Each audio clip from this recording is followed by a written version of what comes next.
Inventeur d'un concept qui s'appelle le linking banking, donc qui va être l'objet de sa présentation de ce matin, et il va essayer de nous dire donc, quelles sont les spécificités du modèle de la finance islamique des intermédiaires et quelle serait donc la valeur ajoutée à ce titre-là.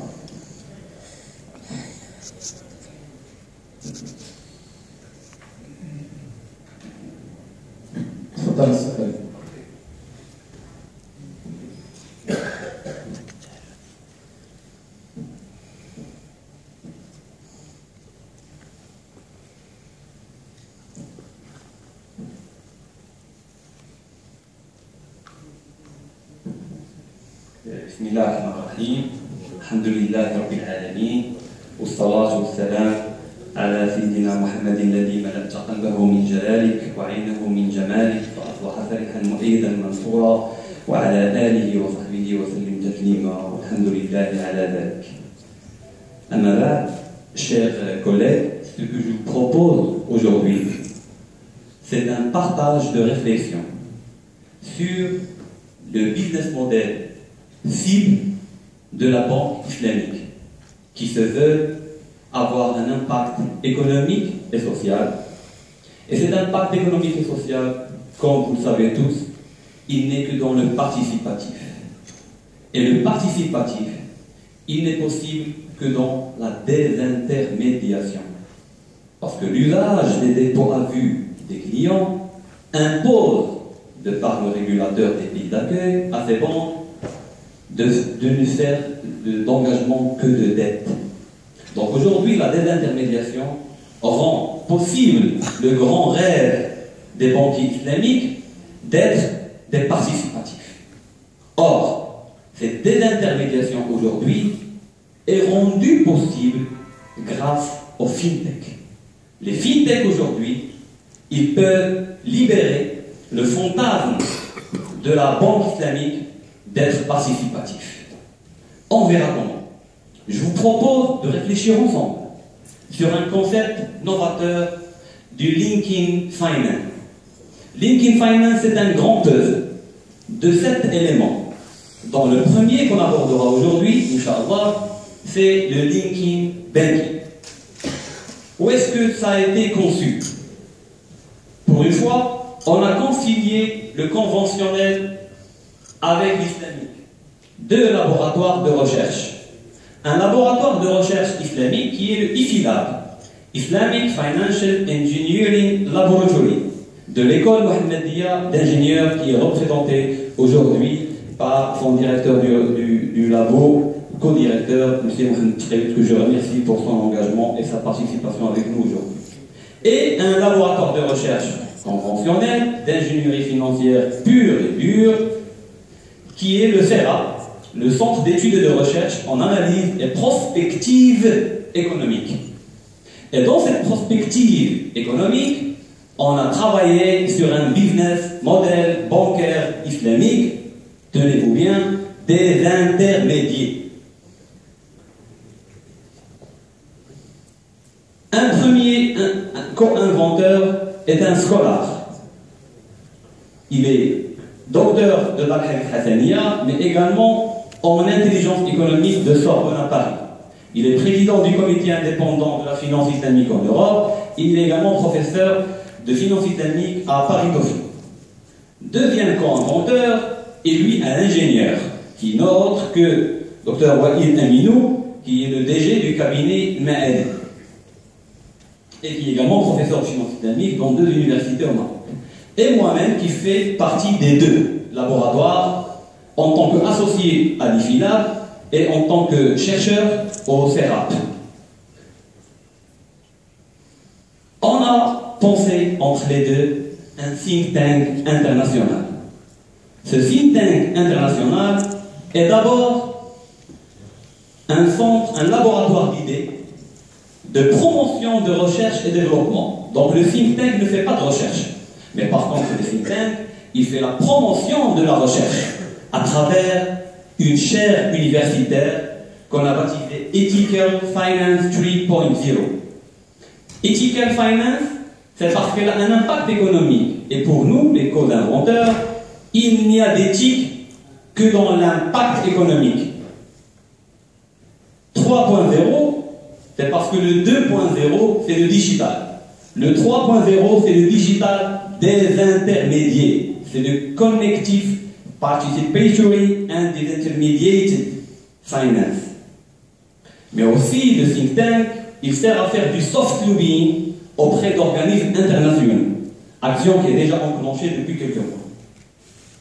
Et finalement, le think tank, il permet surtout de passer de l'idée à l'acte et de joindre l'utile à l'agréable en faisant de la prospection de banques conventionnelles ou islamiques pour l'incubation de cette invention du linking banking qu'on va voir ensemble.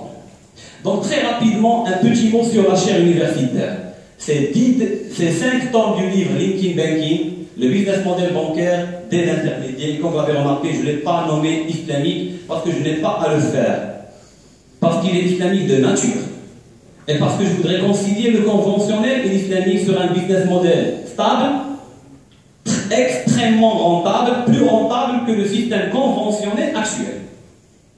Avec des LRE et RE, qu'on a calculé en modélisation avec Stiwahid, qui dépasse 5 fois la rentabilité des banques conventionnelles. Donc notre appel, ce n'est pas qu'ils se convertissent en islamique. Notre appel, c'est pour l'islamique et le conventionnel de se convertir vers l'éthique, qui a un impact économique et social, qui aujourd'hui réside dans le participatif. Et ce participatif, comme je l'ai dit tout à l'heure, est aujourd'hui possible. On peut le concrétiser grâce aux fintech qui permettent la désintermédiation. Donc, c'est 10 thèses de doctorat qui traitent du linking banking et 35 publications scientifiques. Et c'est une équipe de travail de 73 chercheurs. C'est un travail qui a duré jusque-là 2 ans et il n'est pas encore terminé. Donc, première thèse, c'est celle de Dr. Wahid Aminou de l'IFILAB, qui est les attentes des consommateurs pour la banque islamique. Et le premier article des 35 qui a été publié a pu avoir le premier prix de la Banque islamique de développement de la recherche et que je vous demande d'applaudir très fort pour son ingéniosité, Dr. Wahid Aminou. Donc lui, il traite, est-ce que vraiment le marché est dans l'attente de cette banque islamique 3.0 qui est de liquid banking. Et il y a eu des études de modélisation dans ce sens. Donc c'est une thèse marketing. D'abord le marché. On n'est pas en train d'inventer pour garder des choses sur papier dans des tiroirs. On est en train d'offrir au marché bancaire, conventionnel et islamique la solution d'une meilleure rentabilité avec une excellente stabilité naturelle, bio, diète, zéro risque de liquidité, zéro besoin d'ALM. On verra. On fait du teasing par rapport au concept qu'on va présenter tout de suite, mais c'est ça les deux grandes jambes de ce linking banking. Donc, deuxième thèse, c'est les fintech, comme vecteur de désintermédiation bancaire, et vous connaissez le contenu rapidement. La mienne, qui est l'invention elle-même du business model bancaire des intermédiaires. Une quatrième thèse de Mounir Tadiri, qui est une finance citoyenne et développementale par rapport à l'impact micro, macro et socio-économique du linking banking. Celle de Omar Oudrdela, ici parmi nous, qui est la conformité aux standards d'éthique financière, pour ne pas dire Tafsir Shari Lil Bank Tarabouti. Également, une thèse pour la structuration financière d'un business model bancaire des intermédiaires, ça traite du business plan, du linking banking, plus le plan d'investissement initial et la structuration financière du linking banking. Une septième thèse par rapport à la politique risque du linking banking, aussi bien opérationnel, marché que contrepartie. Une huitième thèse sur la stratégie marketing du linking banking, retail et corporate. Une neuvième thèse sur la stratégie réglementaire d'implémentation, aussi bien par rapport au scénario juridique que les règles financières de gestion propres, et également l'analyse prospective des traitements fiscaux possibles. Et finalement, le plus important, la dernière thèse, la 10e, qui est la stratégie d'intégration opérationnelle. Que ce soit pour un pure player créé from scratch, nouvelle création, que la conversion de banque d'investissement ou banque commerciale. Et vous avez bien remarqué que je ne dis ni conventionnel ni islamique parce que moi je traite de la banque. Et ce que je cherche, c'est l'impact économique et social. C'est ça pour moi l'éthique qui aujourd'hui réside dans le participatif, possible par la la désintermédiation qui est aujourd'hui possible par les fintechs. Donc, de quoi retourne ce linking banking?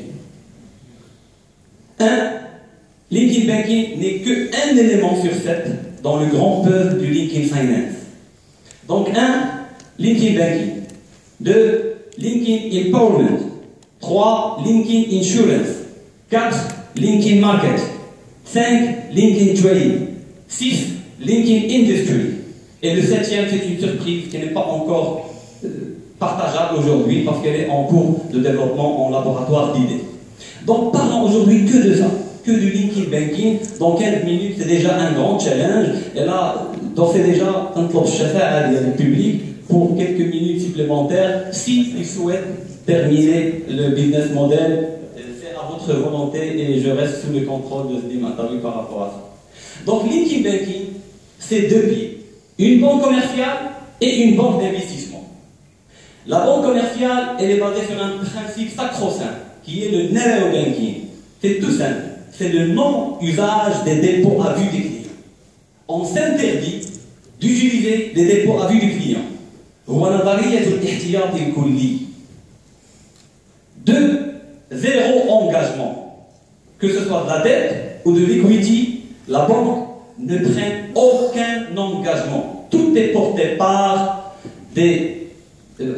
J'explique ça plus tard. Donc, pour ceux qui ne souhaiteraient pas garder leur dépôt à vue et faire des placements, je peux proposer dans un premier lieu des comptes en or. Et là, avec gestion active ou passive. Et je parle de l'or réel. Je parle d'un lingot d'or qui porte le nom et l'identifiant du client. Physique, qu'il peut toucher de ses mains et qu'il peut ramener chez lui, ou que je peux garder pour lui contre des commissions et des fees très intéressantes. Sinon, des certificats d'investissement en or sur lesquels on fait de la gestion active ou passive selon le choix du client. On fait également du positive banking pour financement du retail. Et le positive banking des intermédiaires, c'est tout simplement la gestion pour compte de BLG des fournisseurs. C'est-à-dire que le fournisseur, le distributeur lui-même, il fait des facilités de caisse pour ses clients, il porte lui-même ses engagements, mais moi, en tant que banquier, je fais la gestion de ces encours de facilité, études de dossier, prélèvement, gestion, recouvrement, contentieux, tout ça c'est payant par des services. Donc c'est une agrégation des services bancaires. Et du moment que je n'utilise pas les dépôts à vue, et du moment que je ne porte pas d'engagement, parce qu'à travers des peer-to-peer equity, à travers une matrice profilée par risque et maturité, sur 16 boutons d'une matrice d'OPCR, d'organisme de placement collectif au capital risque, c'est un pool d'épargne profilé que la banque d'investissement va gérer pour moi.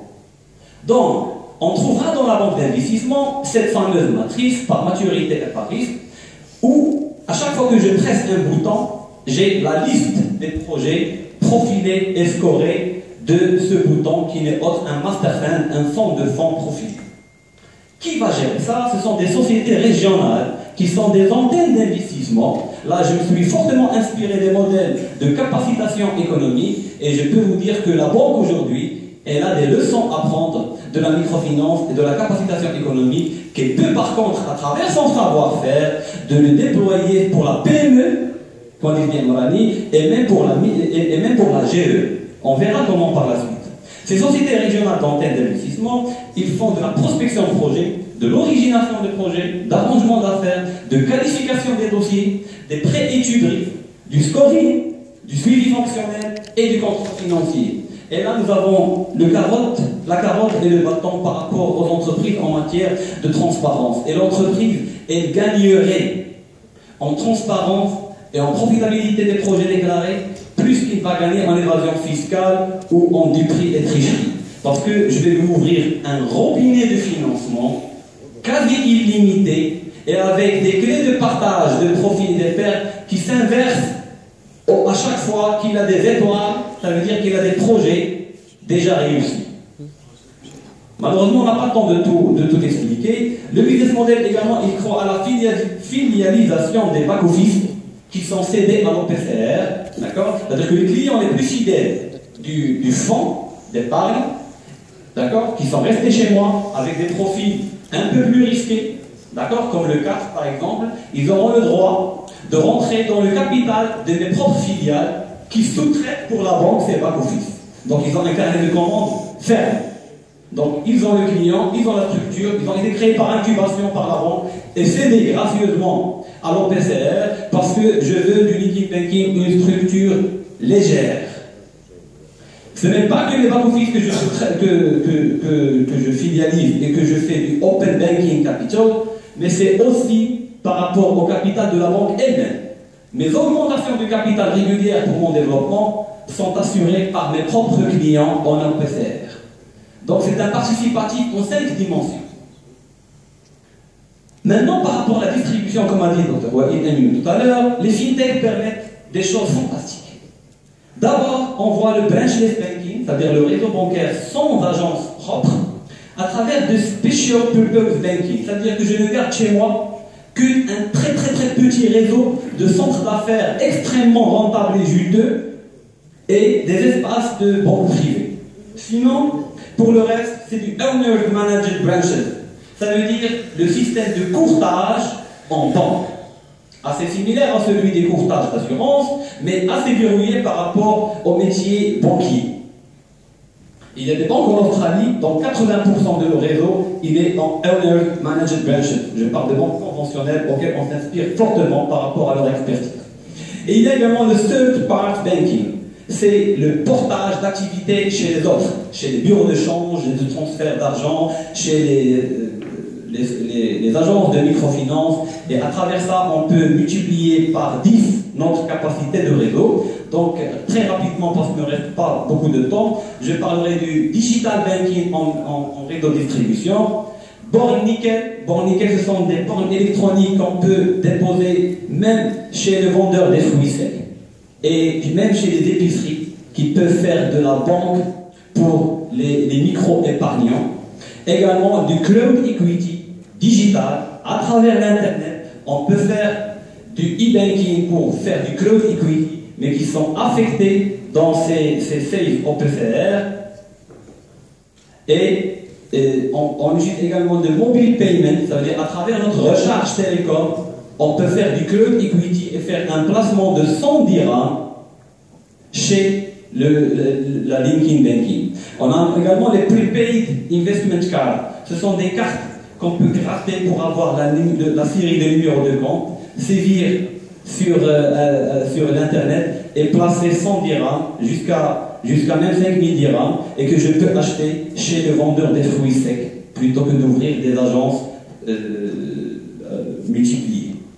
Donc là, pour terminer, cet investissement, ce fonds d'investissement, ces pools au pluriel d'investissement, qui sont profilés par risque et par maturité, il sert non seulement pour les clients de la banque, en compte d'investissement restrictif, affecté one-to-one, peer-to-peer ou bien pool-to-pool, mais également pour les fonds des Linking Insurance, mais également pour le financement de Linking Empowerment.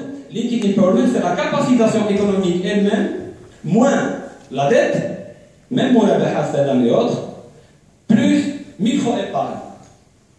Donc c'est le puzzle en entier.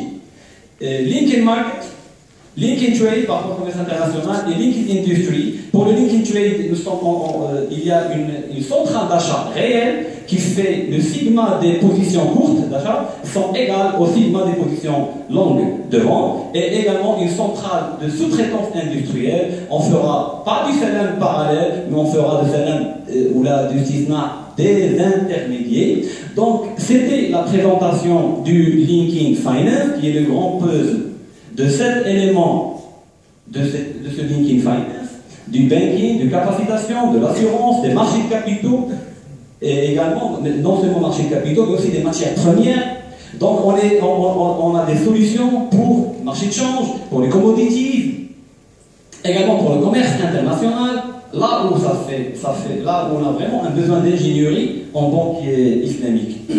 Et là, je vous rappelle qu'on travaille dans le cadre pas professionnel de nos employeurs, mais plutôt en tant que chercheurs, d'accord, dans des laboratoires de recherche, et que nous sommes en membership cofondateur du think tank Ethical Finance 3.0, qui fait la chaire universitaire le soft lobbying auprès des organismes internationaux et la prospection des banques pour l'incubation d'inventions. Donc, pour bon entendant, salut, ceux qui veulent marquer l'histoire, on peut l'écrire ensemble. Assalamu alaikum wa rahmatullahi wa barakatuh.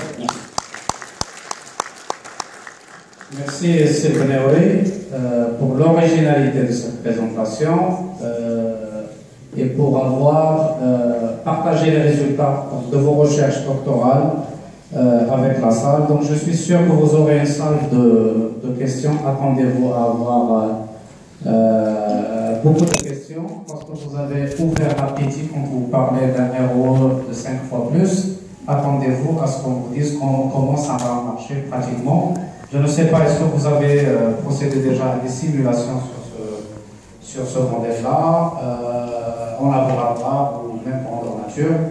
Donc, sans trop tarder, je donne la parole à la salle. Donc, nous avons économisé assez de temps sur ce panel. Donc, nous aurons droit à 10 minutes et nous pouvons échanger donc, sur l'ensemble des présentations. Donc, la première question, micro. Salam alaikum wa rahmatullahi wa barakatuh. Ma question, ça concerne la partie bourse de M. Amali. Préparez-vous.